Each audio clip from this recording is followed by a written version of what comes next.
इस साल जो नाल्को अच्छा अचीवमेंट किया है, ये दोनों alumina production and aluminium production, दो हमारा प्रोडक्ट है, एक एलुमिना और एक एल्युमिनियम। हमारा 70% रेवेन्यू आता है एल्युमिनियम से एंड 30% एलुमिना से।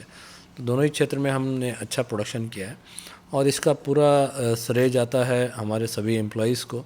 हमारे एम्प्लॉइज़ ने, हमने जो ईयर बिगनिंग में एक एनुअल बिजनेस प्लान किया था और टारगेट सेट किया था, जिसमें हमने अपना वॉल्यूम्स को बढ़ाने के लिए और अपना कॉस्ट कम करने के लिए, एफिशिएंसी बढ़ाने के लिए जो टारगेट लिया था, सभी एम्प्लॉय लोगों ने ये चैलेंजिंग टारगेट लिया और उस टारगेट को अचीव करने के लिए एम्प्लॉइज़ लोग ने काफ़ी काम किया है। और हम अब देख रहे हैं कि Q3 के एंड में अभी तक हमारा बेस्ट एवर फिज़िकल परफॉर्मेंस हुआ है Q3 के एंड में, जिसमें हम alumina production, metal production, metal sales, ये सभी हम अभी तक बेस्ट एवर्स किए हैं। H1 हमारा परफॉर्मेंस जो अच्छा हुआ है वो इसलिए हुआ है क्योंकि हमारा फिज़िकल परफॉर्मेंस अच्छा हुआ था, क्योंकि हम अभी तक में ever best H1 alumina production, metal production किए, कॉस्ट भी कम किए, इसलिए हमारे फाइनेंशियल फिगर्स भी अच्छे हुए हैं। तो वो इसलिए हुआ क्योंकि हमारा प्रोडक्शन का लेवल, जो वॉल्यूम है, हम प्रोडक्शन अच्छा किए और कॉस्ट भी हम अपना कम कर पाए।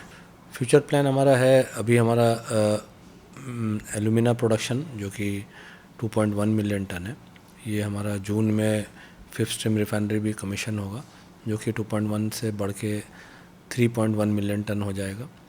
पोटांगी माइंस हमें स्टार्ट करना है 3 मिलियन टन का, वो भी हम जून में हम स्टार्ट करेंगे। तो ये दो हमारा इमीडिएट टारगेट है कि इस साल हम जून में अपना एलुमिना प्रोडक्शन को 3.1 तक ले जाएं, कमीशनिंग स्टार्ट करें और उसका कमीशनिंग कंप्लीट करें और पोटांगी माइंस को हम स्टार्ट करें।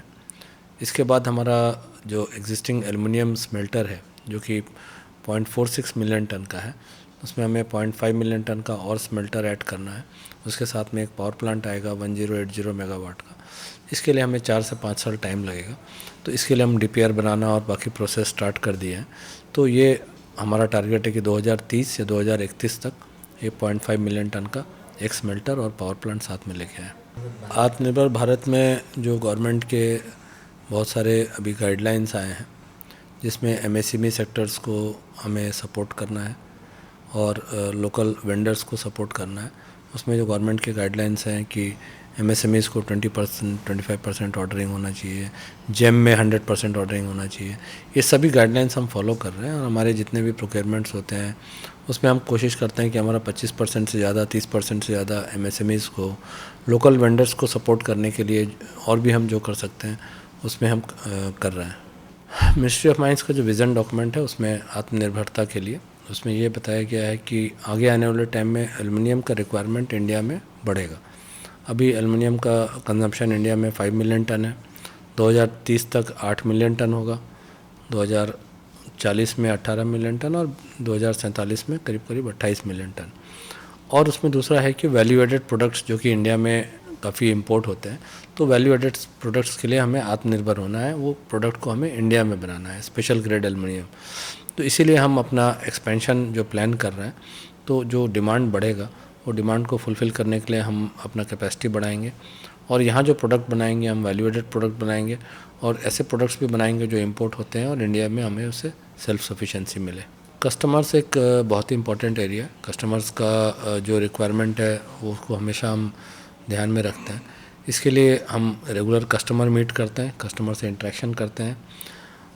2-3 चीज़ें हैं जहाँ पे हमें फोकस करना है। एक तो हमारे प्रोडक्ट्स का क्वालिटी, प्रोडक्ट्स का पैकेजिंग, प्रोडक्ट्स का टाइमली डिलीवरी, कस्टमर्स को टाइमली मिले, और प्रोडक्ट्स के कॉस्ट। ये 4 चीज़ें जिसमें हम हमेशा ध्यान रखते हैं। तो कस्टमर्स के जो रिक्वायरमेंट होते हैं, कभी कोई क्वालिटी कंप्लेन आया तो उसका एक सिस्टम बनाए कि कस्टमर उसमें क्वालिटी कंप्लेन रेस करते हैं और उसको हम ठीक करने के लिए एक्शन लेते हैं।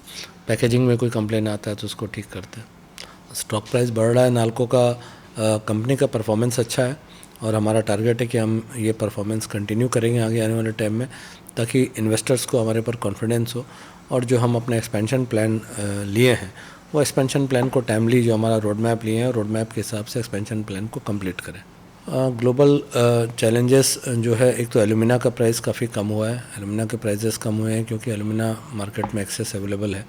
तो वो एल्युमिना जो मार्केट में एक्सेस अवेलेबल है उसके कारण एलुमिना के प्राइजेस कम है। तो उसके लिए हमारा टारगेट यही है कि हम एलुमिना के जो हमारे स्मेल्टर में एक्सेस एलुमिना अभी बनेगा उसको हम डोमेस्टिक सप्लायर्स को भी कुछ सप्लाई करें। डोमेस्टिक मार्केट में उसके अपॉर्चुनिटीज़ ढूंढ रहे हैं कि कैसे हम डोमेस्टिक में अपना प्रेजेंस बढ़ा सकें। स्पेशल ग्रेड एलुमिना कुछ हम बनाएं कि ये स्पेशल ग्रेड एलुमिना का रिक्वायरमेंट इंडिया में बहुत है। तो ये 2 एरिया हम एलुमिना में देख रहे हैं। एलुमिनियम में भी प्राइस फ्लक्चुएशंस हैं, बट एलुमिनियम में भी प्राइस अच्छा है क्योंकि डिमांड अच्छा है एलुमिनियम में। तो इसमें हमारा यही है कि हम अपना वॉल्यूम्स बढ़ाएं, कॉस्ट कम रखें ताकि हम ज़्यादा से ज़्यादा प्रॉफिट हम इसमें गेन कर सकें। CSR एक्टिविटीज़ हमारे जो हैं ये 4-5 एरिया में हम ध्यान देते हैं। एक health, education, infrastructure development, skilling. हम जो पहले CSR एक्टिविटीज़ करते थे, अभी हम ज़्यादा फोकस इंफ्रास्ट्रक्चर के ऊपर भी कर रहे हैं। हमारे जहाँ पे ऑपरेशन यूनिट से उसके आसपास के गाँव को में रोड्स बनाना, ड्रेन्स बनाना, टॉयलेट्स बनाना, स्कूल्स के लिए कम्युनिटी सेंटर बनाना, इसमें हम काफ़ी फंडिंग कर रहे हैं। हेल्थ के लिए OPD सेंटर खोलना, MHU हम कुछ बढ़ाएं ज़्यादा हेल्थ के लिए। स्किलिंग में हम दामनजोड़ी और अंगुल में वहाँ के जो बच्चे लोग हैं उनको सेलेक्ट करके भुवनेश्वर में जो ट्रेनिंग सेंटर है STI एंड CTTC, वहाँ ट्रेनिंग दे रहे हैं। ट्रेनिंग देने के बाद उनको एम्प्लॉयमेंट भी दिया जाएगा। तो ये है स्किलिंग टू एम्प्लॉयमेंट का हम एक कंसेप्ट ला रहे हैं कि स्किल करके उनको एम्प्लॉयमेंट करें। एजुकेशन में हम ट्राइबल एरियाज़ के बच्चे को सेलेक्ट करके किस में और बाकी स्कूल्स में एजुकेशन, फ्री एजुकेशन कराते हैं, बोर्डिंग। नालको की लाडली में हम उनको स्कॉलरशिप देते हैं लड़कियों लोग को पढ़ने के लिए। इसमें हम हर साल कुछ कुछ नंबर्स बढ़ाते जाते हैं और इसमें हमको जहाँ दिखता है कि अच्छा फ़ायदा हो रहा है, इस साल भी हम कोशिश करेंगे आगे आने टाइम में और नंबर्स को बढ़ाएं।